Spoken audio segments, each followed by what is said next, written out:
उम्र बढ़ाने वाला पेड़, कहानी जो आपको प्रेरित करेगी। नमस्कार दोस्तों, आप सभी का स्वागत है इस ज्ञान से भरी कहानी में। एक समय की बात है जब बादशाह अकबर का परचम पूरी दुनिया में फैला हुआ था। उसी दौरान तुर्किस्तान के बादशाह को अकबर की कैद की जांच कराने की खबर आई।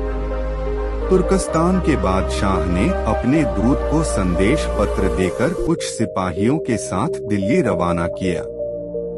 बादशाह ने पत्र में लिखा था, मुझे सुनने में आया है कि भारत में ऐसा पेड़ है जिसके पत्तों को खाकर इंसान की आयु बढ़ाने में मदद मिल सकती है। अगर यह बात सच है तो मेरे लिए उस पेड़ के कुछ पत्ते जरूर भेजें। जब अकबर ने वह पत्र पढ़ा तो वह सोच में पड़ गया। इस चिंता से उबरने के लिए अकबर ने बीरबल का सहारा लिया। बादशाह अकबर ने तुर्किस्तान से सिपाहियों और दूतों को कैद करने का आदेश दिया। अकबर और बीरबल के कैदखाने में कई दिन बीत जाने के बाद एक दिन उनसे मिलने गए। अकबर और बीरबल को आते देखकर वह सोचने लगे कि उन्हें रिहा कर दिया जाएगा, लेकिन ऐसा नहीं हुआ। बादशाह अकबर जब उनके पास पहुँचे तो उन्होंने दूत से कहा, जब तक इस किले की एक दो ईंटें नहीं गिरेंगी तब तक आप लोगों को आजाद नहीं करेंगे। ऐसा होने तक आप सभी के लिए यहाँ खाने पीने का पूरा भरोसा किया जाएगा। इतना बड़ा उदाहरण बादशाह अकबर और बीरबल वहाँ से चले गए। उनके जाने के बाद दूत और सिपाही कैद से निकलने के उपाय सोचने लगे। जब कोई मार्ग नजर न आए तो भगवान से प्रार्थना करने लगे। जल्द ही उनकी प्रार्थना रंग लाई और कुछ दिनों बाद अचानक तेज भूकंप आया और भूकंप के कारण किले का एक भाग टूटकर गिर गया। इस घटना के बाद दिगंबर अकबर ने किले के पास दीवार गिरने की खबर दी। यह खबर सुनते ही बादशाह अकबर को अपना वादा याद आया और उसने तुर्किस्तान के दूत व सिपाहियों को दरबार में प्रस्तुत होने का आदेश दिया। उनके दरबार में ही बादशाह अकबर बोले, अब तो आप सबको अपने बादशाह के द्वारा भेजे गए पत्र का उत्तर मिल गया होगा। अगर अब भी आपको समझ नहीं आया तो मैं समझा देता हूँ। तुम सिर्फ 100 लोग हो और तुम्हारा यह सुनकर किले का एक हिस्सा गिर गया, तो सोचो जिस देश में हजारों लोग पर अत्याचार होते हैं, उस देश के बादशाह की आयु कितनी होगी। लोगों की आह से उसका पतन तो निश्चित है। हमारे भारत देश में किसी गरीब पर अत्याचार नहीं होता। यही होता है आयुवर्धक वृक्ष। उसके कुछ दिन बाद बादशाह ने उन सभी को अपना देश भेज दिया है और रास्ते में होने वाले खर्चे के लिए कुछ पैसे भी दिए हैं। देवदूत ने तुर्किस्तान में भारत में घटित सारी बात विस्तार से बादशाह को शुरू किया। अकबर बीरबल की पेंटिंग देखकर तुर्किस्तान के बादशाह ने दरबार में उनकी बहुत प्रशंसा की। कहानी से सीखे। इस कहानी से यह सीख मिलती है कि सभी के साथ प्रेम से रहना चाहिए और कमजोरी पर अत्याचार नहीं करना चाहिए। साथ ही वही देश तरक्की करता है जहां प्रजा सुखी रहती है। दोस्तों, आपको यह कहानी कैसी लगी कमेंट करके बताएं और अपने दोस्तों के साथ शेयर करें। पेड़ का रहस्य, प्रेरणादायक कहानी। नमस्कार दोस्तों, आप सभी का स्वागत है इस ज्ञान से भरी कहानी में। एक समय की बात है, शहर के बाहरी हिस्से में मल्टीनेशनल कंपनी में काम करने वाले एक सेल्स मैनेजर अपनी पत्नी और 2 बच्चों के साथ रहते थे। वह रोज सुबह काम पर निकल जाती और देर शाम को घर लौटती। एक बार कुछ चोर ने मैनेजर के घर में चोरी करने का मन बनाया। चोरी करने के 2-4 दिन पहले से ही वे अपने घर के आसपास चक्कर लगाने लगे और अपनी मौजमस्ती पर नजर रखने लगे। एक दिन गुंडों ने एक अजीब सी चीज देखी। मैनेजर साहब जब शाम को आए तो वह घर में घुसने से पहले बागीचे में लगे आम के पेड़ों के पास खड़े हो गए। उसके बाद उसने अपने बैग में से एक एक करके कुछ निकाला और कहीं पेड़ में डाल दिया। उनकी पीठ चप्पल की तरफ थी, इसलिए वे ठीक से नहीं देख पाए कि आखिर मैनेजर ने क्या निकाला और कहाँ डाला। ठीक है, इतना देख लेना ही चट्टानों के लिए काफी था। उनकी आंखें चमक उठीं। उन्होंने सोचा कि जरूर मैनेजर ने वहाँ कोई कीमती चीज या पैसे छुपाए होंगे। मैनेजर के अंदर जाती ही चोर थोड़ा और अंधेरा होने का इंतजार करने लगे, और जब उन्हें तसल्ली हो गई कि मैनेजर साहब खा पी कर सो गए हैं, तो वे धीरे धीरे बाउंड्री जंप करके उनके घर में दाखिल हुए। बिना समय गवाए वे आम के पेड़ के पास गए और मैनेजर साहब की छिपी चीजें छिपाने लगे। चोर हैरान थे, बहुत ढूंढने पर भी उन्हें वहाँ कुछ नजर नहीं आ रहा था।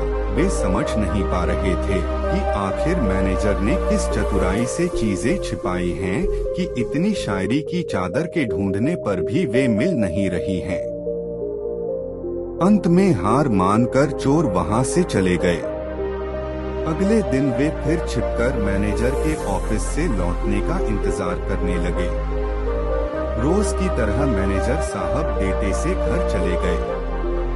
आज भी वे घर में घुसने से पहले उसी आम के पेड़ों के पास गए और अपने बैग से कुछ चीजें निकालकर उसमें डाल दी। एक बार फिर चोर सबके सो जाने पर पेड़ के पास गए और जी जान से खोजने लगे, पर आज भी उनके हाथ कुछ नहीं लगा। अब चादर को कीमती सामान से अधिक ये जानने की जिज्ञासा होने लगी कि आखिर वो मैनेजर किस तरह से चीजों को छिपता है कि लाख छिपाने पर भी वो नहीं मिलता। अपनी इसी जिज्ञासा को शांत करने के लिए वे संडे की सुबह शरीफों की तरह तैयार होकर मैनेजर साहब से मिलने पहुँचे।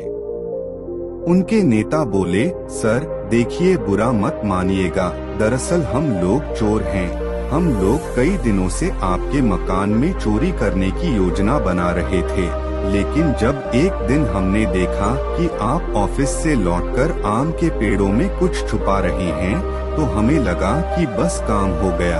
हम आराम से आपकी छुपाई चीज लेकर गायब हो जाएंगे और चोरी के माल में बांट लेंगे। पर पिछली 2 रात हम सोए नहीं और सारी कोशिशें करके देख लें कि वो चीजें हमें मिल जाएं। पर अब हम हार मान चुके हैं। कृपया आप ही हमें इस पेड़ का रहस्य बताएं। उनकी बात सुनकर मैनेजर साहब जोर से हंसे और बोले, अरे भाई, मैं वहाँ कुछ नहीं छिपाता। फिर आप रोज शाम को बैग से निकालकर वहाँ क्या डालते हैं? नेता ने आश्चर्य से पूछा।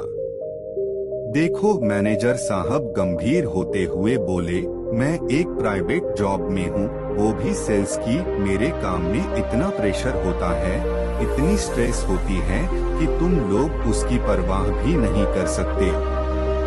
रोजाना कुछ नाराज कस्टमर के ताने सहने पड़ते हैं, रोज सेल्स वर्ड को लेकर बॉस क्लास लेते हैं, रोज ऑफिस पॉलिटिक्स के कारण दिमाग खराब होता है। मैं नहीं चाहता कि इन सब चीजों का असर मेरे प्यारे बच्चों और परिवार पर पड़े, इसलिए जब मैं शाम को इन तमाम चीजों को लेकर लौटता हूँ तो घर में घुसने से पहले मैं एक एक करके इस आम के पेड़ पर टांग देता हूँ।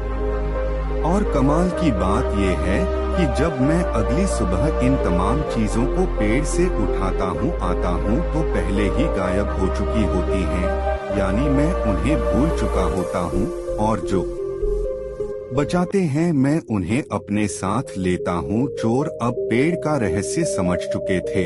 वे चोरी में तो कामयाब नहीं हुए, लेकिन आज एक बड़ी सीख लेकर घर लौट रहे थे। मित्रों, ना जाने क्यों इंसान अपने जीवन को खुद ही मुश्किल बना रहा है। पहले के लोग जहां सुख सुविधाओं के कम होने पर भी खुश रहते थे, आज सब कुछ होने पर भी हम एक सफल जीवन नहीं जी रहे हैं। इन शर्तों को रातों रात बदला तो नहीं जा सकता, पर एक काम जो हम तुरंत कर सकते हैं वह है आपके तनाव का असर आपके परिवार पर नागने देना। आपने कई बार सुना भी होगा, ऑफिस को ऑफिस में रहने दो, घर मत लाओ। शायद पेड़ का ये रहस्य आपको इस बात को अमल करने में मदद करे। तो चलिए आपसे एक वादा करो कि आज से आप भी बाहर के तनाव को घर में प्रवेश न करने दें। स्त्री का विश्वास। नमस्कार दोस्तों, आपका स्वागत है इस ज्ञान से भरी प्रेरणादायक कहानी में। एक स्थान पर एक ब्राह्मण और उसकी पत्नी बड़े प्रेम से रहते थे, किंतु ब्राह्मणी का व्यवहार ब्राह्मण के कुटुंबियों से अच्छा नहीं था। परिवार में कलह रहता था। प्रतिदिन के कलह से मुक्ति पाने के लिए ब्राह्मण ने माँ बाप, भाई बहन का साथ छोड़कर पत्नी को लेकर दूर देश में जाकर अकेले घर बसाकर रहने का निश्चय किया। यात्रा लंबी थी। जंगल में पहुंचने पर ब्राह्मणी को बहुत प्यास लगी। ब्राह्मण पानी लेने गया। पानी दूर था, देर लग गई। पानी लेकर वापस आया तो ब्राह्मणी को मरी पाया। ब्राह्मण बहुत व्याकुल होकर भगवान से प्रार्थना करने लगा। उसी समय आकाशवाणी हुई कि ब्राह्मण, यदि तू अपने प्राणों का आधा भाग इसे देना स्वीकार करे तो ब्राह्मणी जीवित हो जाएगी। ब्राह्मण ने यह स्वीकार कर लिया। ब्राह्मणी फिर जीवित हो गई। दोनों ने यात्रा शुरू कर दी। वहां से बहुत दूर एक नगर था।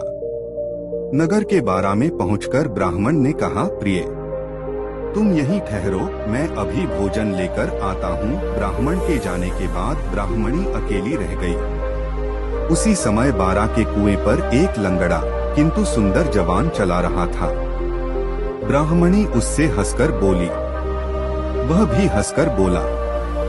दोनों एक दूसरे को चाहने लगे। दोनों ने जीवन भर एक साथ रहने का प्रण कर लिया। लंगड़े को साथ रखना। ब्राह्मण जब भोजन लेकर नगर से लौटा तो ब्राह्मणी ने कहा, यह लंगड़ा व्यक्ति भी भूखा है, इसे भी अपने हिस्से में से दे दो। जब वहां से आगे प्रस्थान करने लगे तो ब्राह्मणी ने ब्राह्मण से अनुरोध किया कि इस लंगड़े व्यक्ति को भी साथ ले लो, रास्ता अच्छा कट जाएगा। तुम जब कहीं जाते हो तो मैं अकेली रह जाती हूँ, बात करने को भी कोई नहीं होता। इसके साथ रहने से कोई बात करने वाला तो रहेगा। ब्राह्मण ने कहा, हमें अपना भार उठाना ही कठिन हो रहा है, इस लंगड़े का भार कैसे उठाएंगे? ब्राह्मणी ने कहा, हम इसे पिटारी में रख लेंगे। ब्राह्मण को पत्नी की बात माननी पड़ी। कुछ दूर जाकर ब्राह्मणी और लंगड़े ने मिलकर ब्राह्मण को धोखे से कुएं में धकेल दिया। उसे मरा समझकर वे दोनों आगे बढ़े। नगर की सीमा पर राज्य कर वसूल करने की चौकी थी। राजपुरुषों ने ब्राह्मणी की पिटारे को जबरदस्ती उसके हाथ से छीनकर खोला तो उसमें वह लंगड़ा छिपा था। यह बात राजदरबार तक पहुंची। राजा के पूछने पर ब्राह्मणी ने कहा, यह मेरा पति है। अपने बंधु बांधवों से परेशान होकर हमने देश छोड़ दिया है। राजा ने उसे अपने देश में बसने की आज्ञा दे दी।